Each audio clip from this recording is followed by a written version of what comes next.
cho tôi tổng thảo mà có thể chẳng đâu này này chẳng biết sẽ tiền tổng thảo mà liền sẽ tiền đọc khẩu mà muốn trả sẽ tiền đọc khẩu mà này sẽ mơ có tôm nó có sẽ ba lê ta mơ có tôm nó mua sa có sa ba lê số ba dù đi số ba mà nè đi mua sa số ba mà nè đi này số ba mới thế thằng lại phải lại bỏ lẽ bụi ta đi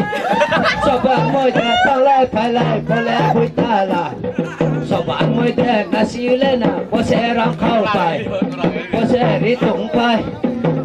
này ya ta hindi đúng chỉ giờ ta hindi chỉ giờ siêu này mua sa cái tiền mà lẽ để ra bằng cái này ya phải có sẽ rong cố mua sa có sẽ xịt cố này chẳng có đi bỏ ta mua sa khá giả đi bỏ ta này mà giờ cả thằng vật gì hắc cha ta thằng để mua sa cả thằng mà tung nó sản phẩm tôm mò nó nu nó cả thằng mà tôm mì này có này tới này càng có bà cha mẹ chẳng có mua sa trộn chẳng có này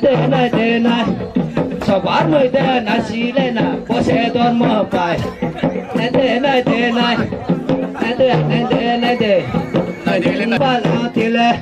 hoặc lái này em bao mai ya mà đã tới đẹp bài chim mà này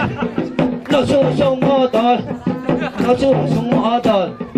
bạn nhớ đến để quay sửa này em mua sai rồi mà chú mò sẽ làm về lại mà nó là chia lại